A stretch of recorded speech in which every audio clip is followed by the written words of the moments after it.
اعوذ باللہ من الشیطان الرجیم بسم اللہ الرحمن الرحیم۔ میں چودھری شاہد نواز اسلام آباد کاسمس نیوز آفس سے آپ کے ساتھ ہوں۔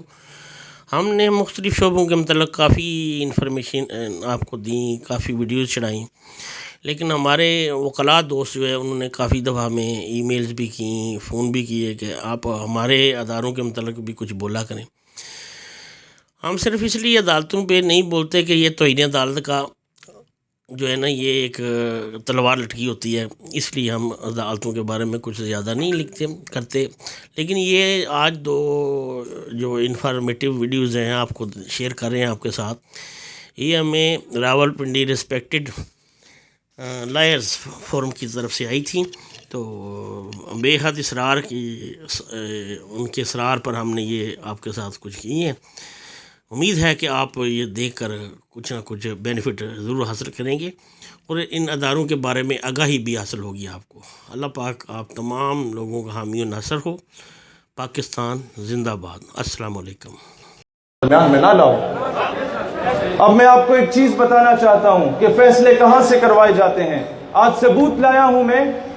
پہلے تو لوگ کہتے تھے یہ جی فرضی باتیں کرتے ہیں، اب یہ بات ذرا جذبات سے ہٹ کے آپ لوگوں نے غور سے سننا ہے کہ یہ رقبہ ٹائمز جو کہ قادیانیوں کا آفیشیل پیج ہے اور ویریفائڈ پیج ہے، اس پہ یہ خبر لکھتی ہے کہ پریزیڈنٹ ٹرمپ نے ریلیجیس فریڈم کمشنر کو کال کی ہے اور پاکستان میں جو قادیانی بک سیلر ہے اس کی رہائی کا مطالبہ کیا۔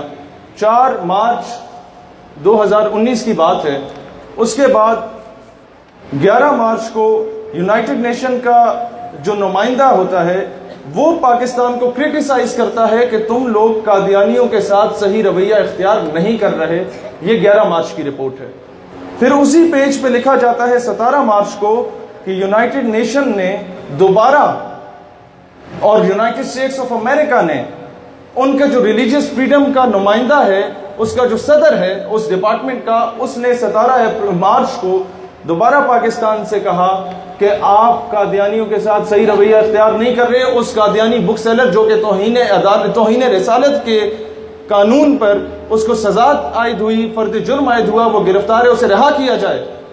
18 تاریخ کو یہ 3rd کلاس آدمی ثاقب نثار $1,00,000 کا چیک وصول کرتا ہے جس پر لکھا ہوتا ہے کہ احمدیہ مسلم کمیونٹی، اس طرف بعد میں آؤں گا۔ 18 مارچ کو اس کے اگلے دن ہی یہ قادیانیوں سے وہ چیک وصول کرتا ہے ڈیم فنڈ کے نام پہ، اور پھر 20 مارچ کو آتا ہے کہ Pakistan on Monday released an Ahmadi bookseller amid increasing pressure from American lawmakers and religious freedom advocates, کہ پاکستان نے 20 مارچ کو اس قادیانی بک سیلر کو رہا کر دیا امریکہ کے پریشر کے انڈر آ کے۔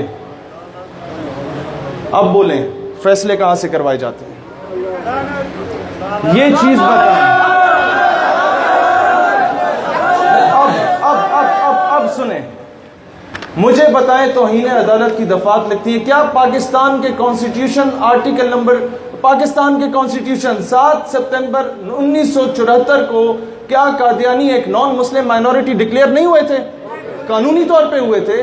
تو کیا پھر ایک ایسا صفحہ، ایک ایسا چیک وصول کرنا جس پہ کیٹیگوریکلی لکھا ہو کہ احمدیہ مسلم کمیونٹی، کیا ثاقب نثار یہ چیک وصول کر کے توہین عدالت کا مرتکب ہوتا یا نہیں ہوتا؟ میں 295C کا ذکر ہی نہیں کرتا، میں توہین رسالت کا ذکر ہی نہیں کرتا، میں قانونی سطح پہ آپ کے آگے بات رکھتا ہوں۔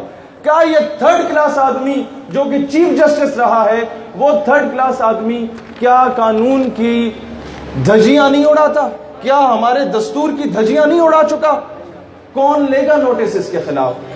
چیف جسٹس صاحب، آپ نے سستی شہرت کے لیے یہ حرکتیں تو کی تھیں، جا کے پاکستان میں ہزاروں لاکھوں کیسز پینڈنگ پڑے تھے اور آپ باتھ روموں کے ہاسپٹلز کے غسل خانے جا کے چیک کر رہے تھے۔